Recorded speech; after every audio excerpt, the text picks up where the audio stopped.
And as the video played, we were nearing the lunch hour, and I just knew the judge was going to stop any moment anyway, but as we were watching the video when the shot fired, young brother Jamil, strong and bold and courageous, and we love him greatly, broke down on the stand.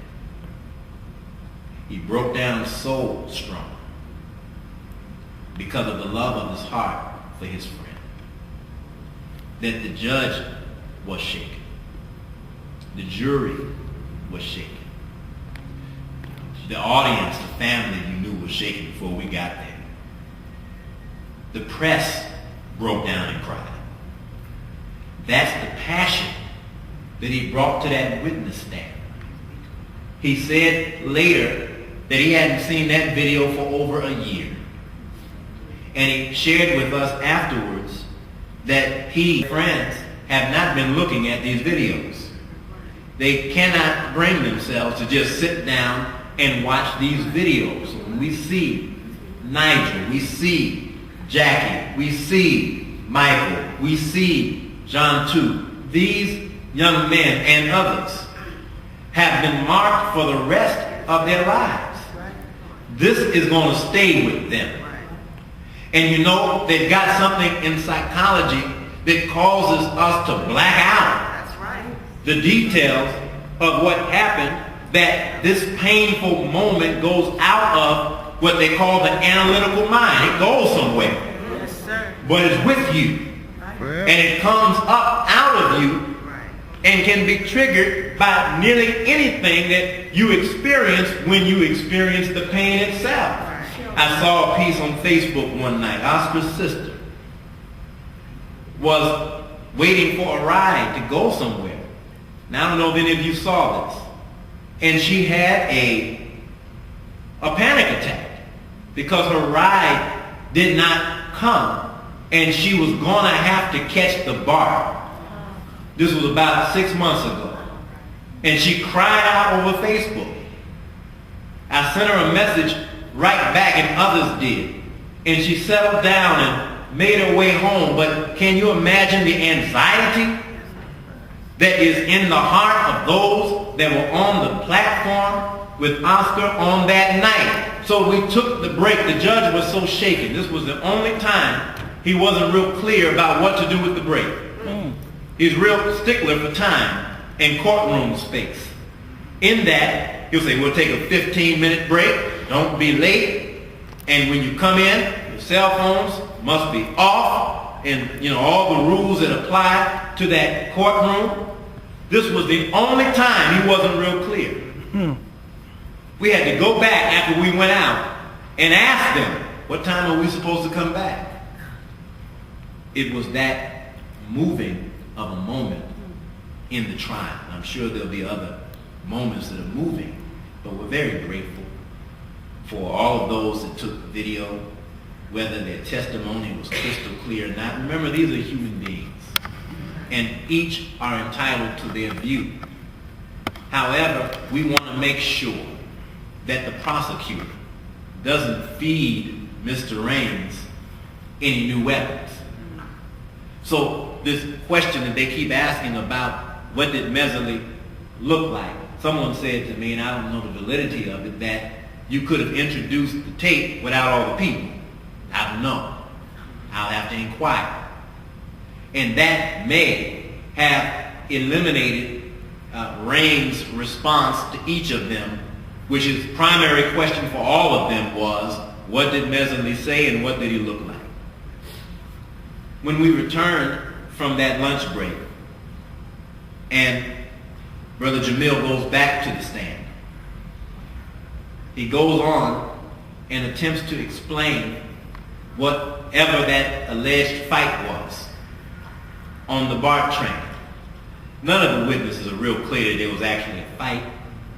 There was a disagreement. There were men that put hands on each other. But be crystal clear, no BART officer saw anything like a fight. The BART officers brought a fight with them. So they didn't have any real information about who was involved in an alleged fight except that somebody told them black males. Let's go back to the statement. The only thing you care about is, am I going to survive this encounter? How did they view their encounter with black males when they arrived to that platform? Right. Marisol Dominici testified, and they all were recipients of, not in this case, in the preliminary hearing, they all were recipients of a call that said that they were looking for black males that had a fight. That only, what I just said, Brother Salim, you're right. When she runs up and says, I just knew I was going to have to kill somebody, that so shocked the black judge who had a different view. I want us to remember the view of Judge Don Clay.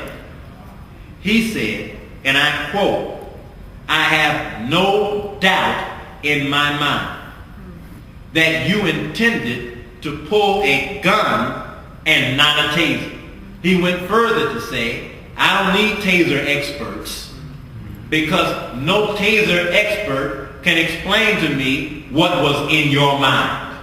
Only you, Johannes Messerly, can explain what was in your mind. And I hope that the DA heard that judge, because he's equally skilled as this man down in L.A. I hope we don't have white supremacist notions and think that Judge Perry is a better judge because he's white, or we don't have some geographical divisions and we think that because you're a Southern California judge, that makes you better than a Northern California. That would be silly. Judge Clay is as skilled as Judge Perry.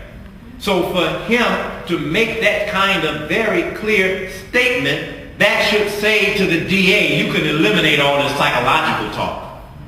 Because none have examined Mr. Messerly. Yes, sir. I don't want you to forget that you kind of left Jamil off. Yes, sir. When Raines actually began to question Jamil, share with us about how Raines tried to downgrade his emotion. Right. Well, Mr. Raines went with Jamil to first discover more about this, what was called a fight. And Jamil kind of diffused him on that. In fact, Raines tried to allege that there was a gang conversation. Now, you might remember the young man that Oscar was said to have had the difference with. There was some sort of difference, but I don't think that's at issue. Quite frankly, is irrelevant. Because no BART officer saw any differences. All the BART officers saw were black men standing around. So that Mr. Raines attempted to pull out of Oscar's mouth words that would have the appearance of being in a gang. Now, this is significant perhaps more to Los Angeles than it is to here.